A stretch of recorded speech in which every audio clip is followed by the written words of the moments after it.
Salam əziz müəllimlər və müdavimlər, xoş gördük hər birinizi. Sizlər üçün izah edəcəyim mövzu fonetikadır. Fonetika nədir?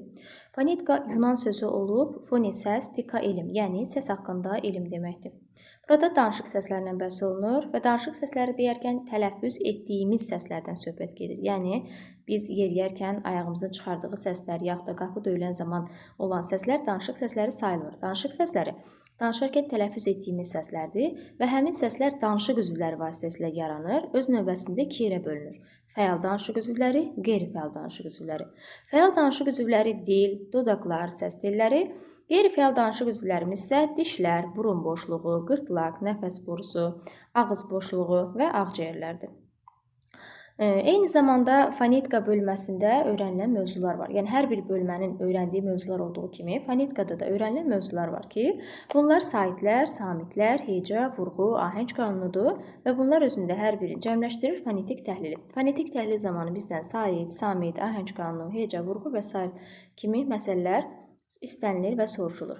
Yadda saxlayın ki, fonetika bölməsi ilə bağlı olan sual olursa, yaxud da ki, fonetik təhlillə bağlı olan sual olursa, o zaman siz digər bölmələrdə olan, məsələn, sözün çoxmənalığı, təkmənalığı, antonimi, sinonimi, yaxud da kök şəkilçi ayırma məsələsi artıq fonetik təhlilə aid olmadığı üçün o məqamlara baxmış olmayacaqsınız. Məsələn, soruşsa ki, fonetik təhlillə bağlı doğru fikri seçin. Hər hansı bir sözün təhlilini verə bilər, məsələn, gözəl sözünü və yaza bilər ki, A variantında gözəl sözün sinonimi qəşəngdir, göyçəkdir. Bu fikir olaraq doğrudur, amma fonetik təhlilin mövzusu deyil, yəni fonetikanın mövzusu deyil. Bu, artıq leksik təhlilə aid olduğu üçün doğru fikir olsa belə leksik təhlilə aid, yəni fonetik təhlilin cavabı deyil. Ona görə bu kimi məqamlara diqqət yetirməyiniz lazımdır.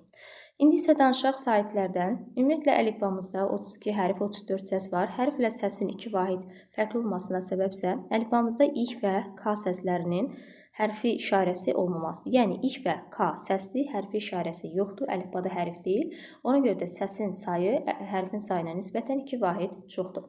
Saitlə samitlər bir-birindən fərqlənir. Belə ki, saitlər ağız boşluğunda heç bir maneəyə rast gəlmədən səslənir, samitlər isə müxtəlif maneəyə rast gələrək səslənir.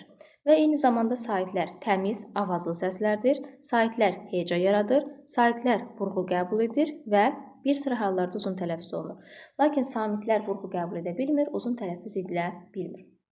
İndi isə baxaq saitlərin kateqoriyalarına. Saitlərin 3 kateqoriyası var. Qalın, incə, açıq, qapalı, dodaqlanan, dodaqlanmayan. Qalın saitlərin digər adı dil arxası, incələrin digər adı dil önü saitlərdir. Qalın saitlər A, I, O, U, incələr E, Ə, İ, Ö, Ü saitləridir. E saiti incə sait olsa da dil önü yox, dil ortası yaxud neytral sait hesab edilir. Amma incə saitlərin kateqoriyasına aid edilir. Açıq saitlərin digər adı gen saitlər, qapalının isə digər adı dardır. Qapalı saitlər I, I, U, Ü, açıq saitlər A, E, Ə, O, Ö saitləridir.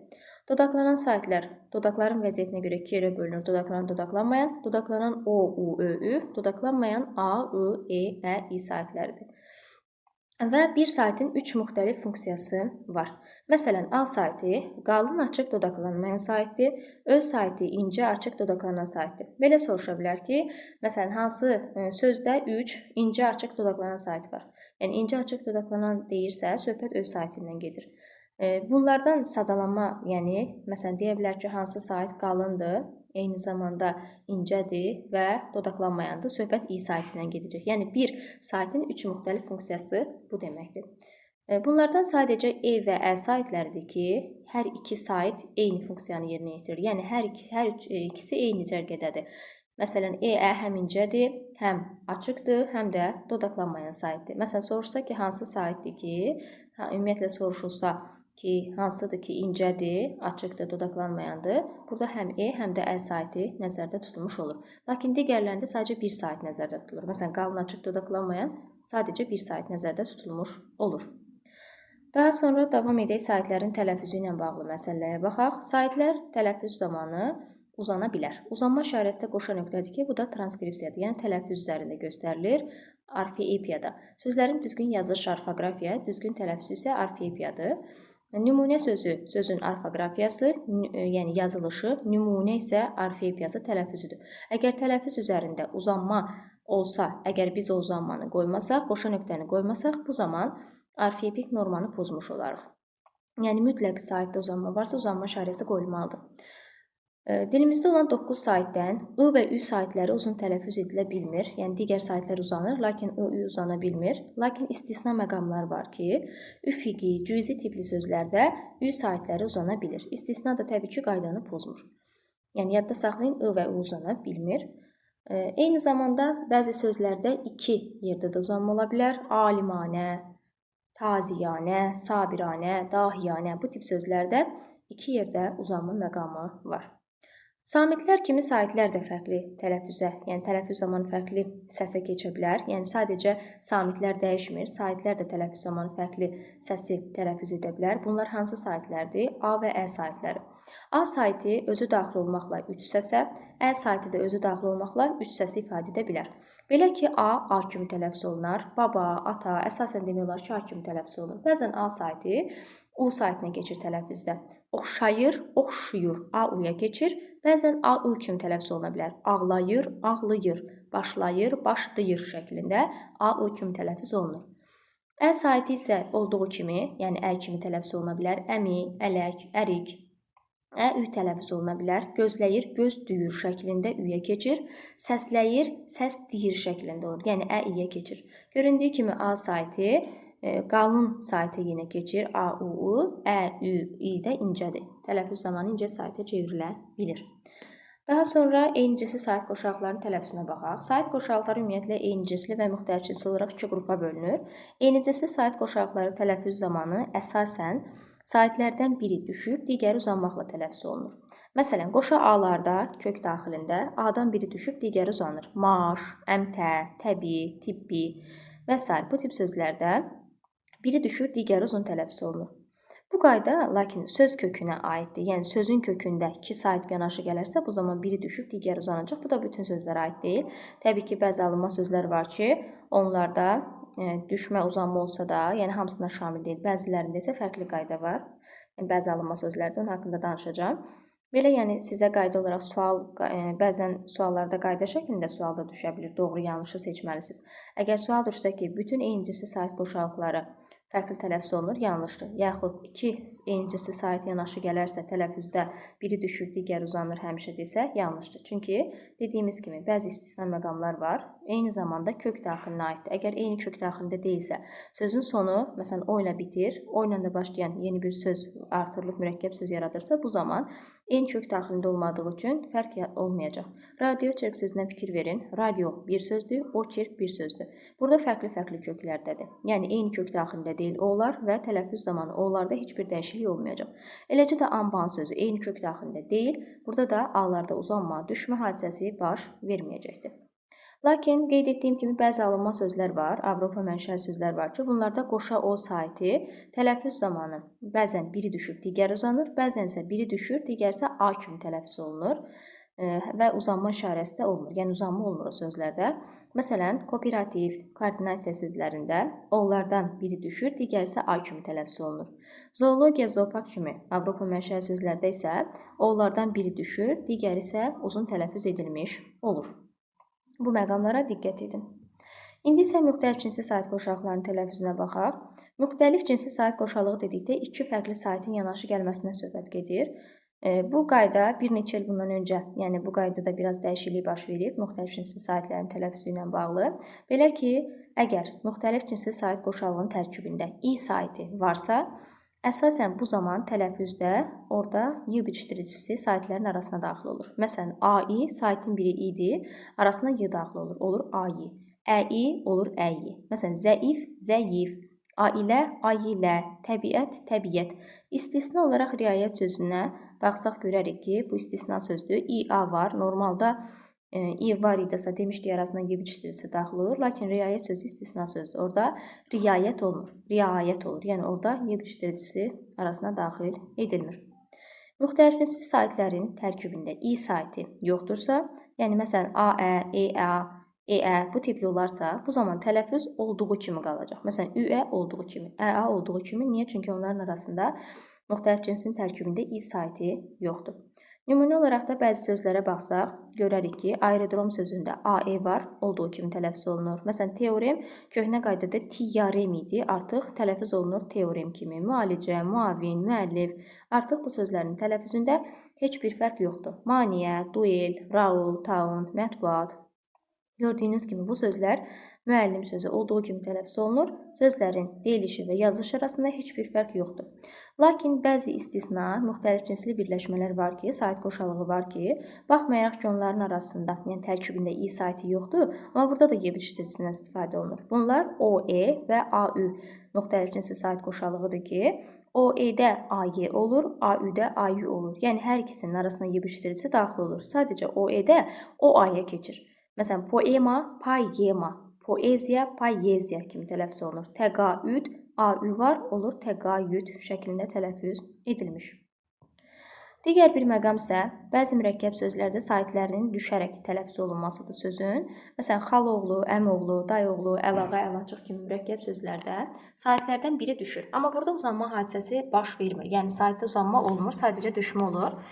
Məsələn, xalaoğluda A düşür, olur xaloğlu, əmoğlu olur əmoğlu, dayıoğlu olur dayıoğlu. Əlağada i düşür, olur əlağa. Yəni, bu şəkildə tələffüz edilir. A-ə saitləri yanaşı gəldikdə, əsasən A saiti uzun tələffüz olunur. Məsələn, bəraət, itaət, şücaət, qənaət, qiraət tipli sözlərdə, deməli, burada söz yanlış yazılıb, bir dəqiqə, bunu düzəldim. Qiraət olmalıydı. Aha, deməli, bu tip sözlərdə A düşür, daha doğrusu düşmə nədir? Uzanma, özür istəyirəm. Deməli, burada uzanma baş verir. Qiraət, şücaət, qənaət, bu tip sözlərdə uzanma baş verir. Bununla bağlı əlavə olaraq qeyd edim ki, müəllimlər, fonetika bölməsində əgər düşmə, yəni səs düşümü, səs artımı, hərf dəyişməsi yoxdursa, bu sözün deyilişi və yazılışı arasında fərq sayılmır. Yəni, artıq demək olar ki, səs düşümü, səs artımı, hərf dəyişməsi, səs dəyişməsi yoxdursa, bu deməli, sayılmayacaqdır sözün deyilişi və yazılışı arasında fərq. Sadəcə uzanma fərq yaratmır. Məsələn, bəraət sözünə fikir verin. Burada nə səs düşümü, nə səs artımı, nə hərfin başqa səsə keçməsi hadisəsi yoxdur. Sadəcə uzanma var. Eləcə də itaət sözündə. Və deyəcəyik ki, fonetika mövzusuna əsasən burada sözün deyilişi və yazılışı arasında fərq yoxdur. Bu fonetika cəhətdən yanaşırıq buna. Fonetika bölməsində sadəcə uzanmanın bir fərqi olmadığı qəbul edilir. Lakin leksikologiya bölməsində belə deyil. Leksikologiya bölməsində qeyd etdiyimiz kimi bu fərq sayılmış olacaqdır. Çünki məsələn, nərə sözünə baxaq. Nərə sözü bir balıq mənasındadır, uzanma yoxdur. Bir də nərə, yəni Koroğlunun nərəsi, hayqırtısı, qışqırtısı, nərə çəkməsi mənasında uzanma var.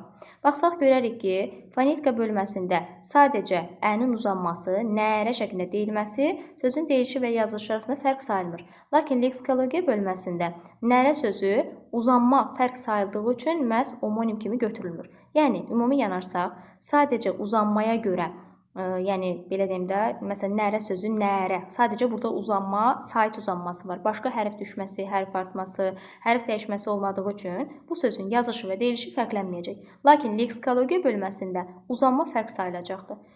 Buna yanaşa bilərik omonim cəhətdən. Məsələn, omonim bölməsində nərə sözü omonim götürülmür leksikologiyada. Niyə götürülmür? Çünki nərə uzanma yoxdur, nərə uzanma var. Yəni, orada leksikologiya bölməsində o uzanma fərq sayılmış olur. Daha sonra davam edək samitlərlə bağlı. Qeyd etdiyimiz kimi əlifbamızda 23 samit hərf, 25 samit səs var. Və 2 səsin əlifbada hərfi işarəsi olmadığı üçün səs hərfdən 2 vahid çox idi. Həmin səslər İK və K səslərdir. Samitlər də kar cingilti olmaqla 2 qrupa bölünür. Kar samitlərdən H-nın, cingilti samitlərdən L, M, N, R samitlərinin isə kar qarşılığı yoxdur. Ümumilikdə 5 samitimizin qarşılığı yoxdur. L, M, N, R sonor samitlərdir. H boğaz, M isə burun samitləri sayılır. Bir də birləşdirici samitlərimiz var. N, Y, S samitləri. Əgər sözün sonu saitlə bitərsə, saitlə başlayan şəkilçi qoşulduqda bu zaman aralarına N, Y, S samitlərindən biri artırılır ki, bunlar da olur birləşdirici samitlər. Məsələn, ana saitlə bitir, saitlə başlayan şəkilçi qoşulduqda olur ana ya. Yaxud da ata, s birləşdiricidir. Alma, n burada birləşdiricidir. Belə bir sual düşə bilər ki, hansı cümlədə birləşdirici samit öz funksiyasında deyil, yəni öz funksiyasını yerinə yetirməyibdir ya da fərqli funksiyada işlənibdir. Yadda saxlayın ki, Bitişdirici samit normalda saitlə sait arasında gələr. Lakin ondan, bundan sözlərində, yəni o, bu əvəzliklərində saitlə sait arasında yox, saitlə samit arasında gəlib n bitişdiricisi. Ona görə də burada fərqli funksiyada işlənmiş olacaqdır. Yəni bu tip sual düşsə, yəni nəzərinizə saxlayın ki, söhbət bundan gedir. Ondan, bundan tipli sözlərdə n bitişdiricisidir. Yəni bitişdiriciden istifadə olunub. Sadəcə samitlə sait arasında gəlibdir. Sait arasında gəlməyibdir. Samitlə bağlı digər qeydə baxaq. Əgər sözün sonu ç samiti ilə bitərsə, məsələn, qaç sözü, saç sözü, bu tip sözlərdən əgər sözün sonu saitlə bitərsə, ç samiti ilə bitərsə, ondan sonra d, t, s, z, l, n samitlərindən biri ilə başlayan söz və şəkilci gəldikdə, bu zaman ç, ş kimi tələffüz edilmiş olacaqdır. Məsələn, burada saçlı sözü olacaqdır saçdı şəklində. Yəni, ç keçəcəkdir ş-ya. Açdı sözü, açdı olur açdı, keçdi, keçdi, qaçsan, qaçsan, heç zaman, heç zaman kimi tələffüz edilmiş olacaqdır. Sözün ilk c samitindən sonra isə d, l, s, z samitləri gələrsə, bu zaman c, j kimi tələffüz ediləcək. Məsələn, güclü, gücdü, vicdan, vicdan, səcdə, səcdə, əcdad, əcdad, ucdan tutma, ucdan tutma, ucsuz, bucaqsız, uçsuz, bucaqsız kimi tələffüz ediləcəkdir. İndi isə incisi samitlərin tələffüz qaydasına baxaq. İncisi samit qoşalıqlarından 5 qoşalıqda fərq var. Belə ki, qoşa qılar, pılar, tılar, çılar və yığlarda fərq var. Qoşa qılar toqqa, toqqa. Birinci k, ikinci q kimi tələffüz olunur. Diqqət sözünə də diqqətli olun. Çox vaxt diqqət deyirik, lakin əslində tələffüzdə yanlış edirik. Çünki diqqət, diqqət kimi tələffüz olunmalıdır. Yəni, qaydaya görə söz kökündə qoşa qılar gəldikdə, birinci q, k, ikinci q isə olduğu kimi tələffüz edilir. Qoşa p'lar hop, panmaq olur, hop, banmaq, p-b-ya keçir. Lakin istisna opponent sözü var ki, burada p düşür.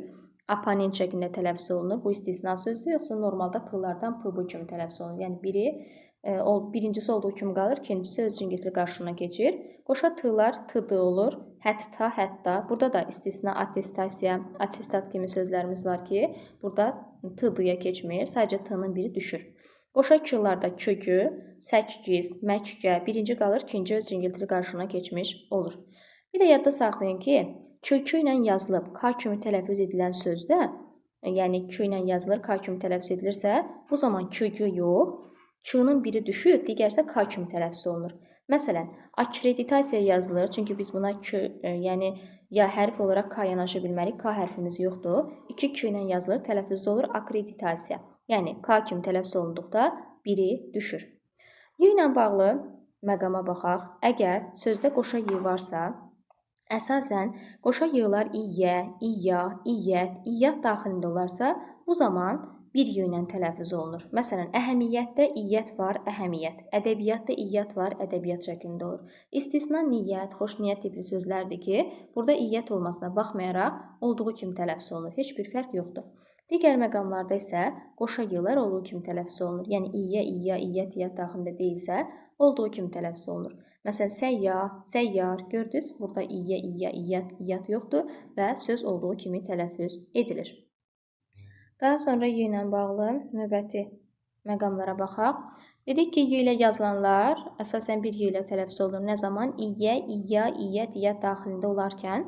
Bəzi sözləri nümunə olaraq qeyd etmişəm. Bunları da yadda saxlayın ki, əziyyətdir, vəziyyət, səlahiyyət, kəşfiyyat, hissiyyat, xasiyyət, maliyyə, mülkiyyət, səhiyyə, fərziyyə, dövriyyə, ezamiyyət, hal-qəziyyə, iqtisadiyyat, eyni zamanda ziddiyyət, qeydiyyat, bu tip sözlərdə iyyələrdə, yəni iyyə, iyya, iyyət, iyyət daxilindədir və y-lardan biri düşür, söz bir y ilə tələffüz edilmiş olur. Eyni zamanda burada iqtisadiyyatda k olmalıdır, səhvən q yazılıbdır. İqtisadiyyat olmalıdır, yəni k səsinə keçir. İqtisadiyyat deyil. Deməli, burada da qoşa y-lardan biri düşəcək, bir y ilə tələffüz ediləcəkdir. Bir də bəzi sözlər qoşa y ilə yazılır, elə olduğu kimi də tələffüz olunur. Bunlara nümunə olaraq qəyyum, xəyyam, səyyah, səyyar, niyyət, eyyub, teyyub, qiyyə, təxəyyül, sürəyya, səyyad, səyyarə, müəyyən, əyyaş kimi sözlərdə nümunə göstərmək olar ki, qoşa y ilə yazılır, elə qoşa y ilə də tələffüz edilir. Heç bir tələffüz fərqi yoxdur. Yəni bunlarda y-lar düşməsi yoxdur. Bəzi sözlər isə bir y ilə yazılır. Elə bilirik ki, çaşırıq bəzən, nə bilirik ki, k ilə, y ilə yazılır, lakin unutmayın ki, bunlar bir y ilə yazılır. Bunlar hansı sözlərdir? Türkiyə sözü, leysan, lahiyə, layihə olur, lahiyə yox. Şayiə, tərbiyə, mərsiyə, kinayə, hekayə, tövsiyə, heyət, təhkiyə, ehtiyat, təhkiyə də bir y ilə yazılır, k ilə yazılmır. Saniyə bir y ilə, övliya, müşayiət, qafiyə, haşiyə, leytenant bir y ilə. Nayihə sözü yox, nahiyə olur. Yəni birinci h, sonra y olur. Burada yəni nahiyə ilə layihəni bir-birinə əks olaraq yadda saxlaya bilərsiniz. Layihədə lay birinci y gəlir, sonra h gəlir. Nahiyədə isə birinci h, sonra y gəlir. Yəni sözlərin düzgün yazılışını da yadda saxlayın ki, bunlar bir y ilə yazılan sözlər idi.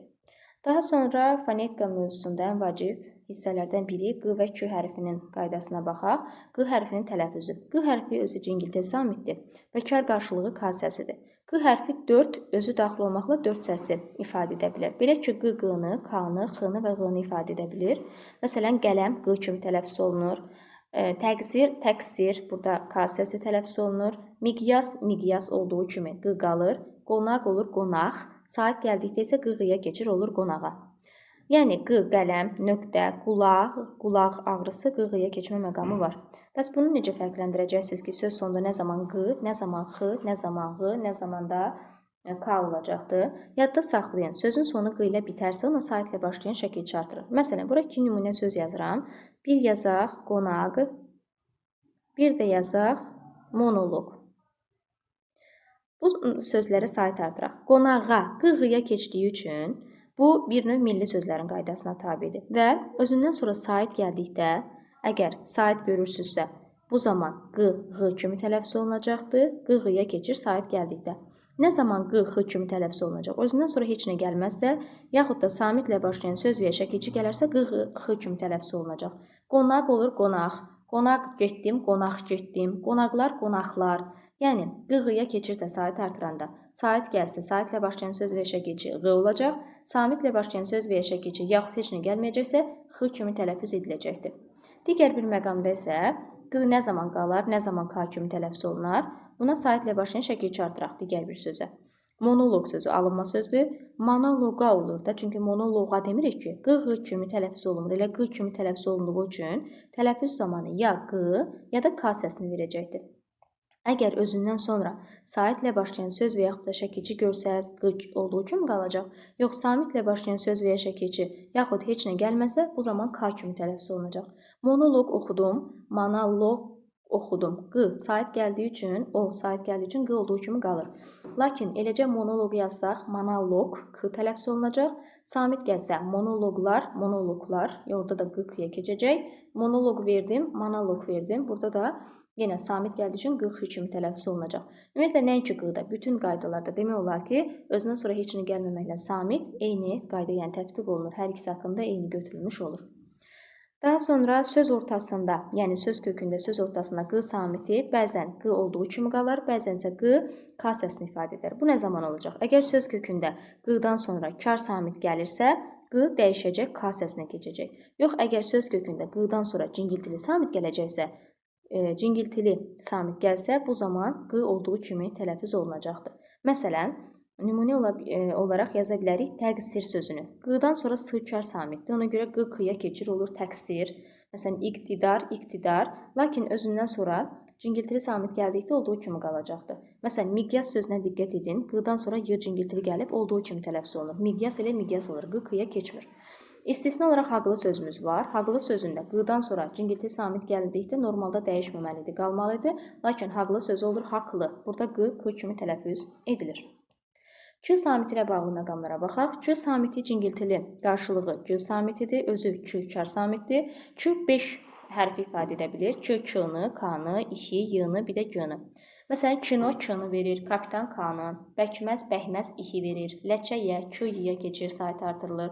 Səkkiz, k-kü, k-gü kimi tələffüz olunur. Özündən sonra, yəni qoşa k-lar gəlib, burada k-gü kimi tələffüz olunur.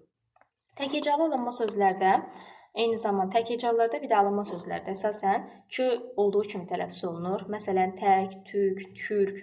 Bu tip sözlərdə, məsələn, alınma sözlərdən babək, iştirak, əmlak, bu tip sözlərdə də k söz sonunda olduğu kimi tələffüz olur. Heç bir dəyişiklik baş vermir. Bir də tək hecalı bəzi alınma sözlərdə k hərfi kimi tələffüz oluna bilər. Çekdir, bankdır, tankdır, bu tip sözlərdə aptek, bunlarda da düzdür, aptek k ilə yazılır, k ilə tələffüz olunur. Tək hecalı deyil, amma alınma sözdür. Bu da k ilə tələffüz edilmiş olur. K hərfi dediyimiz kimi k-nı, k-nı, g-nı, i-hi, y-nı verir. Bəs nə zaman söz sonunda k olduğu kimi qalar, nə zaman i, nə zaman y-nı ifadə edir? Yadda saxlayın ki, sözün sonu k ilə bitəndə ona saitlə başlayan şəkil artıraq. Məsələn, nümunə olaraq yazaq ərik sözünü. Ərik sözünə sait artıraq. Əriyə, k-yə keçdiyi üçün, deməli burada milli sözlərin qaydasına uyğundur. K-yə keçdiyi üçün ya y səsini ifadə edir, ya da i səsini ifadə edir. O zaman y-nı ifadə edər ki, özündən sonra saitlə başlayan şəkilci və ya söz gəlsin. Məsələn, ərik, əriyə, k-yə keçdi. Ərik aldım, ərik aldım, sait gəldiyi üçün. Lakin heç nə gəlməzsə və yaxud da samitlə başlayan söz və ya şəkilci gələrsə, bu zaman k, i səsini ifadə edəcək. Ərik, heç nə yoxdur, olur ərik. Ərik, məsələn, qabığı, ərik qabığı, q, x-ya keçdi. Daha doğrusu k, i-yə keçdi. Daha sonra başqa bir nümunə deyə bilərik. Əriklər, əriklər. Bu zamanda k, i kimi tələffüz edilmiş olacaqdır. Daha sonra digər bir məqama baxaq. Bu da yeni dəyişmiş qaydalardan biridir. Əvvəlki qaydalara əsasən EHT ilə başlayanda söz əvvəli. Bu zaman EHT-da heç bir dəyişiklik baş vermirdi. Yəni t-dıya keçmirdi orada. Amma yeni qaydaya əsasən 6-cı sinif dərsliyində də artıq bu qayda öz əksini tapdığı üçün qəbul proqramına salına bilər. Yadda saxlayın ki, EHT artıq t-dıya keçir. Ehtiyat, ehtiyat şəklində tələffüz olunur. Artıq ehtiyat olduğu kimi tələffüz edilmir. Bir də müəllimlər inikas, fakültə tələffüz olunur. Bu inikas yaxud da fakültə deyil. Buradakı hər ikisi k hərfləri və k səsləridir. K orada k səsinə keçmir. Bir də k ilə yazılıb k ilə tələffüz olunma sözün deyiliş və yazılış arasında fərq yaratmır. Məsələn, kran yazılır, k hərfidir, kran tələffüz olunur. Burada k-nın k səsinə keçməsi, daha doğrusu keçməsi dedikdə ifadə etməsi sözün deyiliş yazılış fərqi sayılmayacaqdır. Dır şəkilçisinin tələffüzü ilə bağlı, əgər dır leksik şəkilçidirsə, tələffüzdə r düşməyəcək olduğu kimi qalacaqdır. Əgər dır qrammatik şəkilçisi isə tələffüzdə r düşəcəkdir. Bunu da necə biləcəksiniz leksik qrammatik deyib, maq artıracaqsınız. Məsələn, deyək ki, uşaqdır. Uşaqdır. Uşaqdırmaq deyə bilmirsiniz. Maq artıra bilmədiniz. Qrammatikdir. Məsələn, deyək ki, çatdırmaq. Çatdırmaq sözündə maq artıra bilirsiniz. Çatdırmaq. Maq artırdıq. Bu zaman dır leksik şəkilçi olur. Çatdır sözü ümumiyyətlə iki cür düşünə bilərik. Vurğu əvvəldə olsa çatdır. Burada yəni dır leksik şəkilçi yox, qrammatik olacaq. Bir də çatdırmaq desək, lakin feil kimi vurğu sonunda olacaq. Yəni eyni zamanda maq artıra biləcəksiniz. Leksik şəkilçi olacaq. Feil kimi çatdırmaq sözündə dırda, yəni məsələn mən məktubu çatdırdım. Bu məqamda düşmə baş verməyəcək. Lakin divar çatdır, yəni çatlayıb da çatdır mənasında olsa, tələffüzdə d orada dır leksik şəkilci yox, qrammatik şəkilci olsa, d-nın r-sı düşəcəkdir. Ki buna da diqqətli olun. Bir də sizə belə bir sual verə bilər. Məsələn, yaza bilər ki, çatdır sözünü və deyə bilər ki, altından xətt çəkilmiş söz, yaxud da tələffüz qaydasına verilmiş sözün yazılışını iki cür düşünmək olar. Bu yanlışdır. Bunun yazılışını yalnız bir cür düşünmək olur. Bu da çatdırmaqdır. Yaxud iki fərqli nitq səsi kimi düşünmək olar. Bu da yanlışdır. Lakin çatdı sözünü yazsa, bunun həm nitq səsini, həm də yazılış qaydasını iki cür düşünmək olar. Həm düşünə bilərik çatdır, yəni divar çatdır. Bir də ki, deyə bilərik çatdır, deməli çatdı, harasa çatdı, yetişdi. D, feilin şurada keçmiş zamanı şəkilçisi. Yəni bu şəkildə yazılsa, iki nitq səsi və iki yazılış qaydasını düşünəcəksiniz. Lakin çatdırmaq, r düşmədikdə isə bunu yalnız bir nitq səsi və bir cür yazılış kimi düşünmüş olacaqsınız. O vövlə bağlı, bu da son dedikdə bir neçə il bundan öncə dəyişilmiş qaydalardan biridir. O vöv birləşmələrində əvvəllər məsələn, dovşan, doğuşan tələffüz olunurdu. Orada v düşürdü, o-da, ö-də uzanma var idi. Lakin yeni qaydaya əsasən burada heç bir dəyişiklik yoxdur. Çovğun, çovğun olmur artıq, olduğu kimi tələffüz olunur. Mövqe, mövsüm, bu tip sözlərdə v-da düşmə, o-da uzanma yoxdur. Sonra bəzi sözlər m ilə yazılır, elə m ilə də tələffüz olunur. Yəni orada heç bir dəyişiklik baş vermir. M ilə yox, m ilə yazılır. Peyğəmbər, kömbə, hambal, bomba, kombi, pambıq, qumbara, kombinat. lampa, kompres bu tip sözlər də m ilə yazılır. Ansamblda birinci n-dır, ikinci m yazılır. Kompas, simfoniya, sin yox, simdir. Sim sözləri də saxlayın ki, bunlar da n ilə yox, m ilə yazılmış olur. Bir də bəzi müxtəliflisi samit qoşaqları fərqli tələffüz oluna bilir. Əgər n-lı samiti yanaşı gəlirsə, l-lıya keçir. Enli olur, enli. R-lı yanaşı gəldikdə həm r-rı, həm də l-lı kimi tələffüz oluna bilər. Əgər bu söz feildirsə, feilin l-sı ilə yadda saxlayın. L-lı tələffüz olunur.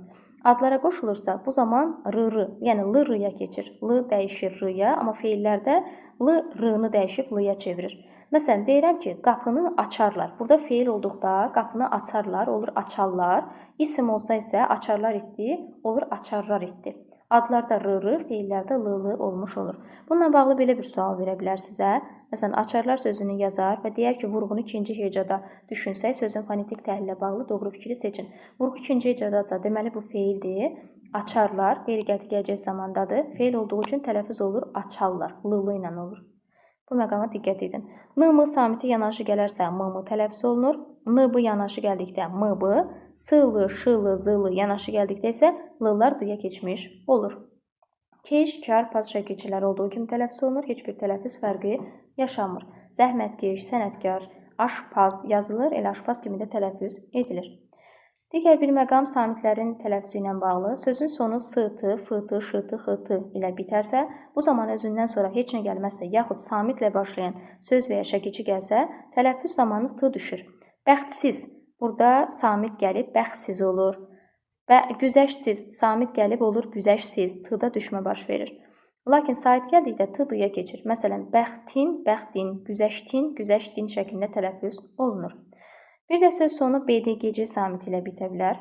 Əgər çoxhecalı sözlərdə, əsasən çoxhecalılarda, çünki bəzi təkhecalılarda da bu müşahidə olunur, əsasən çoxhecalı sözlərdə sözün sonu BDGC samitlərindən biri ilə bitərsə, özündən sonra saitlə başlayan söz və ya şəkilçi gəlsə, olduğu kimi tələffüz olunacaq. Yəni, belə yadda saxlayın ki, BDGC-nin özü saitdir. Saiti görsə dəyişmir, samiti görsə dəyişir. Və sait gəlsə heç bir dəyişiklik baş verməyəcək. BDGC olduğu kimi qalacaq. Məsələn, ağac aldım, burada olduğu kimi. Yaxud da göy kişnər, bulud ağlar. Bulud ağlar. Özünə sonra sait gəldiyi üçün olduğu kimi tələffüz olunacaqdır. Amma samitlə başlayan söz və ya şəkilçi yaxud heç nə gəlməzsə, c-çıya, g-küya, d-tıya, b-da p-ya keçəcək. Ağac qabığı, ağac qabığı. Məsələn, bulud topası, bulud topası. Pələng dərisi, pələng dərisi kimi tələffüz olunur.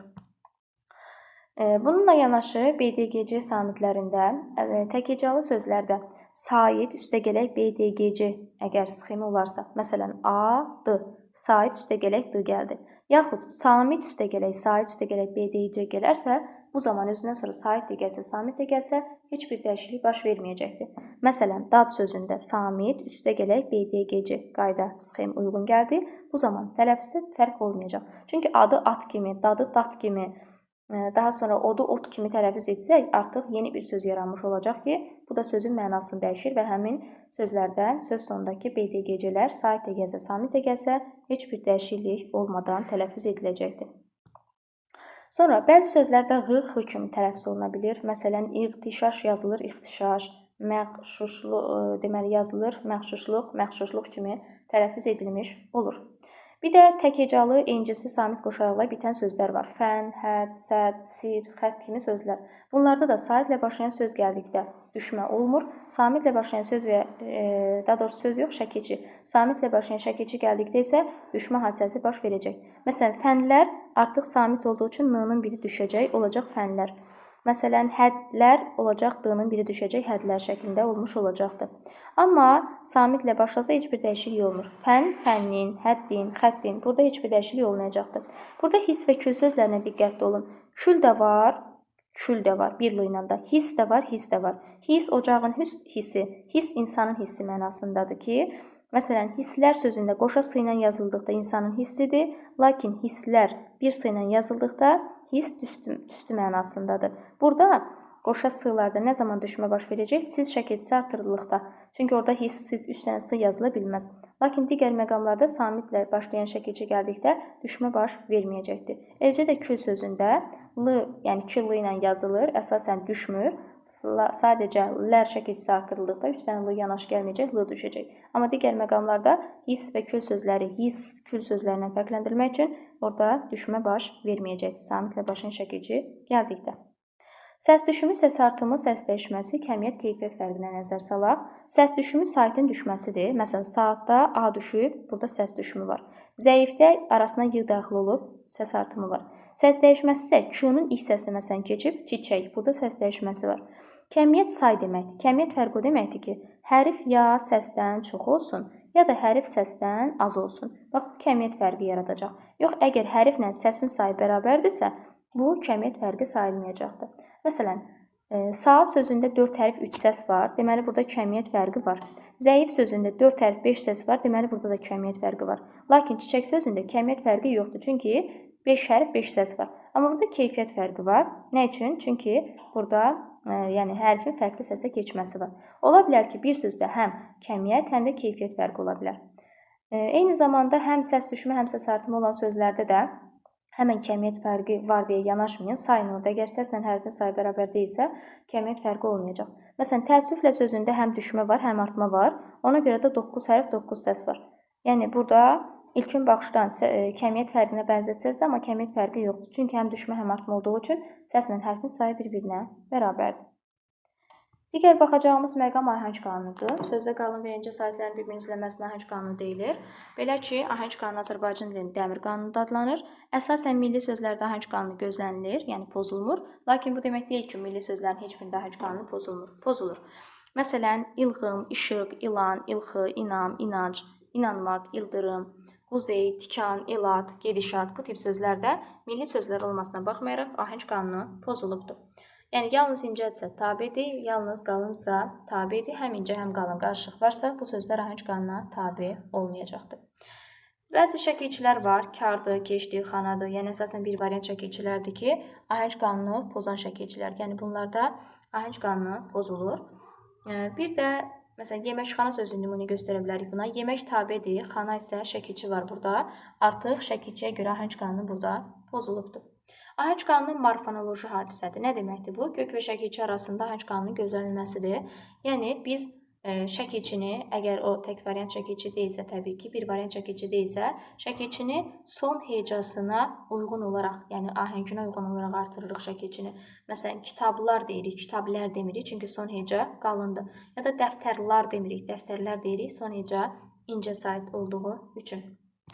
Fonetik təhlil nədir? Fonetik təhlil qeyd etdiyimiz kimi fonetikanın mövzularını özündə əks etdirir. Yəni, burada əgər vurğu, heca, ahəng qanunu, hərfin sayı soruşulursa, sözün yazılışına, əgər saitin növləri, qalın, incə, açıq, qapalı və s. Samitin növləri, uzanma işarəsinin olub-olmaması, səsin sayı soruşulursa, bu zaman baxacağıq sözün tələffüz qaydasına. Təəssüflə sözü, məsələn, soruşulsa ki, sözdə neçə sait var? Biz tələffüzə baxırıq. Tələffüzdə görürük ki, 3 sait var, 4 sait yoxdur. Əgər soruşulsa ki, ümumiyyətlə sözdə neçə sait hərf var, hərf sözü yazılsa artıq burada biz yazı üzərinə baxa bilərik. Amma ümumi sait samitdirsə, tələffüzə baxacaqsınız. Heca nədir? Tələffüz zamanı sözlərin asanlıqla bölünə bilən hissəsinə heca deyilir. Hecanı təbii ki, saitlər yaradır və samitlər isə hecanı formalaşmasında kömək edir. Sözdəki hecanın sayı sait hərflərin sayı ilə müəyyən edilir. Əgər yazılsa ki, sözdə neçə sait var, o qədər də heca var, fikri yanlış olar. Çünki, məsələn, deyək ki, zülümkar sözünə baxaq. Zülümkar sözü hərf olaraq burada zülümkar. Burada sait sayı soruşulsa 3 dənə sait var, amma desək ki, neçə sait var, o qədər də heca var, yanlış olar. Sait 3-dür, amma heca 2-dir. Yəni, bu məqama diqqət etmək lazımdır. Heca ümumiyyətlə bir saitdən ibarət ola bilər, bir neçə saitdən ibarət ola bilər. Əgər bir saitdən ibarətsə bu tək hecalı, bir neçə hecadan ibarətsə buna çox hecalı sözlər deyilir. Bir saitdən ibarət olan heca saf heca sayılır.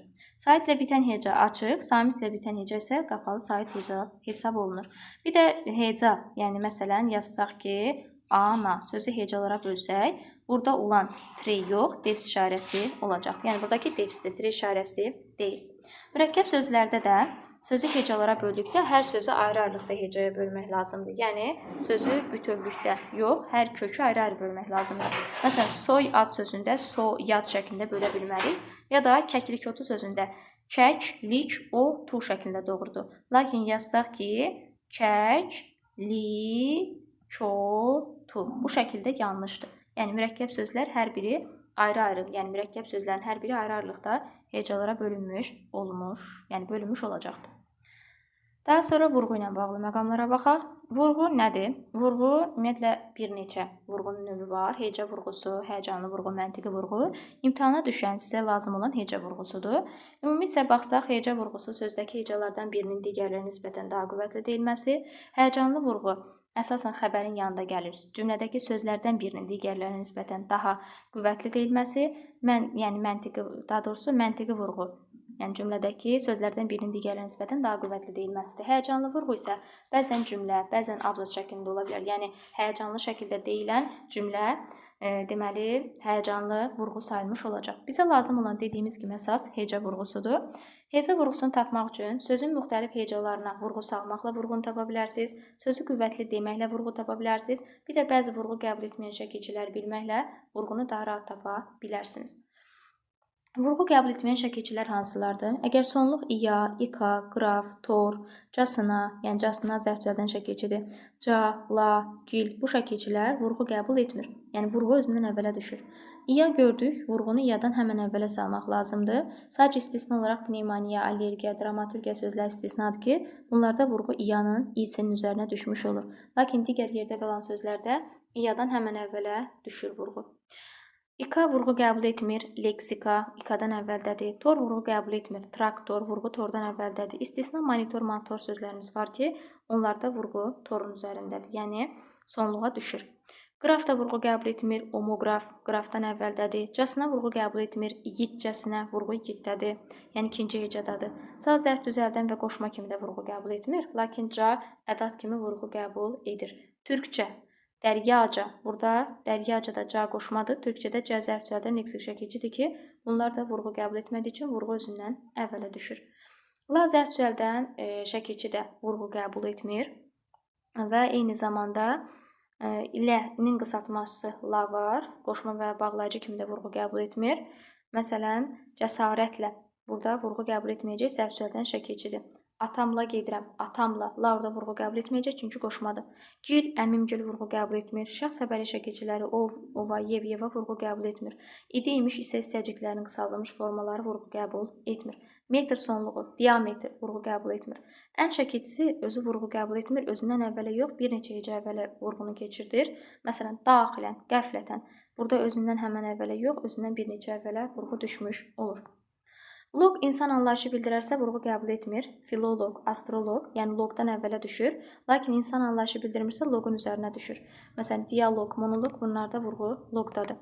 Lar adlara qoşulan cəm şəkilçisi olduqda bu zaman vurğu qəbul edir normalda. Qızlar, oğlanlar, gözəllər və s.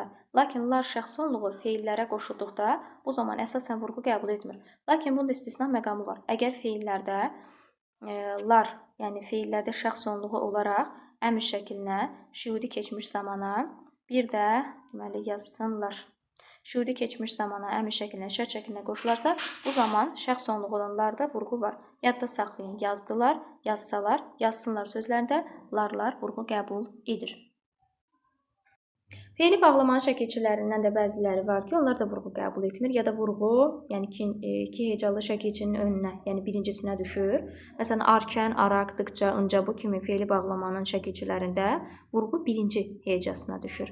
Məsələn, oxuyarkən, arkəndədir, arın üzərindədir, yəni birinci hecada. Oxuyaraq, baxaraq, araqın asındadır. Dıqca, burada, yəni baxdıqca birinci hecadadır, görüncə birinci hecadadır. Yəni şəkilçinin birinci hecasına düşmüş olur. Araq şəkilçisi var homonimdir, həm zərf düzəldən şəkilçi olur, həm də feili bağlamanın. Feili bağlama olsa araq şəkilçisinin birinci hecasına, lakin zərf düzəldən leksik olsa araq şəkilçisinin sonuna vurğu düşmüş olacaqdır. Ma-inkar şəkilçisi vurğu qəbul etmir və çəpər rol oynayır və vurğunu da özündən sonra keçməyə qoymur. Məsələn, gəlmə, oxuma, yazma, baxma bu tip sözlərdə mə vurğu qəbul etməyən inkar şəkilçisidir və vurğu özündən əvvələ düşür. Dediyimiz kimi inkar şəkilçi özündən sonra vurğu keçməyə qoymur. Lakin qeyri-qəti gələcək zamanda, yəni ma inkar şəkilçisi qəbul etdikdə, bu zaman m-nın, yəni ma şəkilçisinin a-sı düşür, bir m şəklində qalır. Qeyri-qəti gələcək zaman şəkilçisinin üzərinə vurğu keçir. Yəni çəpər rolu oynasa belə qeyri-qəti gələcək zamanda özündən sonra vurğu ötürə bilir. Yəni orada inkar şəkilçisinin üzərinə yox, qeyri-qəti gələcək zaman şəkilçisinin üzərinə vurğu düşmüş olur. Sonra vurğusu dəyişməklə mənası dəyişən sözlərə baxaq. Bəzi sözlər var ki, vurğusu dəyişməklə mənası dəyişən sözlərdir. Onlara bildir, gəlin, alma, bölmə, vurma, satirik, elektrik, lirik, akademik, romantik kimi sözləri nümunə göstərmək olar. Belə bir sual düşə bilər ki, hansı söz vurğusu dəyişməklə mənası dəyişsə də ümumi qrammatik mənası dəyişmir. Məsələn, elektrik sözü, şaxta sözü vurğusu dəyişsə də nitq hissəsi dəyişmir. Yəni ümumi qrammatik mənası dəyişmir, amma məna dəyişir. Amma digər sözlərin əksəriyyəti demək olar ki, vurğu dəyişdikdə elə ümumi qrammatik məna, yəni nitq hissəsi dəyişir. Məsələn, bildir, vurğu əvvəldə olduqda zərfdir, bildir, vurğu sonda olsa feildir. Alma, vurğu əvvəldə olur, feildir, alma, vurğu sonda olur, o zaman isim olur. Satirik, vurğu ikinci hecada olduqda isimdir, satirik, vurğu üçüncü hecada olduqda sifət olmuş olur. Lirik, vurğu birdədir, isimdir, lirik, vurğu sondadır, bu da sifət olmuş olacaqdır. Alınma sözlərdə vurğu əsasən iki hecəyə düşür, həmişə yox əsasən. Məsələn, kafedra, obraz, vurğu əsasən birdədir. Bir də çoxaltma dərəcəli sifətlərdə də m-pr sünserlə yarananlarda da vurğu birinci hecəyə düşür. Sap, sarı, qıpqırmızı, gömgöy bu tip sözlərdə vurğu birinci hecənin üzərinə düşmüş olur. Eyni sözün təkrarla yaranan mürəkkəb sözlərdə, yaxud ümumiyyətlə defislə yazılan, ayrı yazılan mürəkkəb sözlərin hər birinin özünün ayrı-ayrılıqda vurğusu olmuş olur. Məsələn, asta-asta, qoşa-qoşa sözləri ayrı-ayrı yazılan, yəni daha doğrusu defislə yazılan sözlərdir ki, hər sözün özünün ayrılıqda vurğusu olmuş olacaqdır. Dilimizdə vurğunun daimi yeri sözün son hecasıdır. Daimi yeri daha doğrusu son hecasıdır. Yəni əsasən sona düşür, amma bu demək deyil ki, hər zaman sona düşür. Bəzi milli sözlərimiz var ki, orada vurğu sona düşmür. Məsələn, dünən, bildir, sanki, necə, niyə, ancaq bu tip sözlər milli sözlər olsa da vurğu ilk hecəyə düşür və bu da təbii ki, əsasən sona düşən qaydanı pozur. Pozur dedikdə, yəni vurğu əsasən sona düşür, amma əvvələ də düşə bilər. Bir də mürəkkəb sözlərin bəzilərində də vurğu birinci sözün, yəni birinci komponentin üzərinə düşə bilər. Məsələn, dünya görüşü, qızılgül, ağdam, ağdaş bu tip sözlərdə, mürəkkəb sözlərdə birinci, yəni sözün üzərinə düşür tərəflərdən, ikinci sözün yox, birinci sözün üzərinə vurğu düşmüş olacaqdır. Qızılgül, məsələn, ikinci hecadadır, qızıl sözündə, dünya görüşü, dünya sözündə, ağdam, ağdaş bu tip sözlər də birinci komponentin üzərindədir. Bir də qeyd olaraq yadda saxlayın ki, daha çox çaşılan, yəni sözlər var ki, qalstukdur, sintaksisdir, yarmarka, ellipsis, firma, ferma, forma, qamma, palma bu tip sözlərdə də vurğu birinci hecəyə düşmüş olur. Lakin defis yox, defis vurğu 2-dədir. Kastir yox, kassir, esse, relyef, relyefdir, relyef, kreslo, iyun, iyun sözlərində isə vurğu ikinci hecanın üzərinə düşmüş olacaqdır. Yəni bu da diqqət ediləcək sözlərdən biridir. Daha sonra digər bir məqama baxaq. Söz sonluğu izm, ist, fon, skop sonluğu ilə bitərsə, bu zaman həmin sonluqlar vurğu qəbul edir. Məsələn, humanizm, realizm, jurnalist, realist, telefon, teleskop bu sözlərdə vurğu son hecadadır. Əgər söz sonu yox da, daha doğrusu əgər söz o sayt ilə yazılıb, a ilə tələffüz olunursa, bu zaman vurğu həmin o, yəni o ilə yazılıb, a ilə tələffüz edilənə yox, digər hecəyə düşür. Məsələn, konfet, konfet, konfet demirik ki, konfet o aya keçdiyi üçün digər hecəyə keçir. Lakin o a kimi tələffüz olunmursa, olduğu kimi qalırsa, əsasən vurğu qəbul edir. Məsələn, obraz, abraz demirik, oçerk, açerk demirik, oçerk, obraz, orden. Bunlarda o aya keçmir və vurğu da elə onların üzərində olmuş olacaqdır. Bir də o, i saitlərlə bitən sözlərdə vurğu çox zaman həmin saitlərdən əvvəlki hecəyə düşür. Kofe, argo, embargo, kongo bu tip sözlərdə də vurğu deməli sona düşmür. Bəzi sözlərdə yalnız a saitinin iştirakı ilə yəni olur. Bu zaman 3 və ya daha çox hecalı sözlərdə vurğu axırdan ikinci hecəyə düşür. Məsələn, palata sondan ikinci heca, Panama sondan ikinci heca, Havana sondan ikinci heca, Alabama sondan ikinci hecaya düşmüş olur. Sonra al ilə bitən, atat ilə bitənlərdə də vurğu əsasən sonda olur. Məsələn, gedişat, fundamental, funksional bu tip sözlərdə al, at vurğu qəbul edir.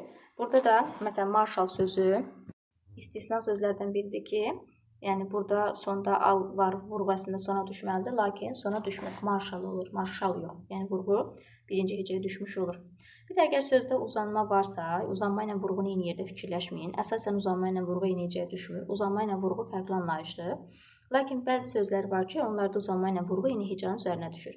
Uzanma ilə vurğu eyni olan sözlərə, məsələn, bəzi, bəzən, daim, daimi, daima, lakin, yəni bu tip sözlərdə uzanma ilə vurğu eyni hecanın üzərinə düşmüş olur. Bir də uzanma varsa, əsasən vurğu uzanmadan sonraki hecəyə düşür. Məsələn, alim, uzanma 1-də, vurğu 2-də. Elan, uzanma 1-də, vurğu 2-ci hecədə olur. Nümunə, uzanma, nümunə 2-dədir. Vurğu isə 3-cü hecəyə düşmüş olur. Belə müəllimlər, fonetikanın izahı ilə bağlı, yəni mövzu izahı ilə bağlı izah edəcəyim bu qədər. Əlavə sualınız olarsa qeyd edərsiniz.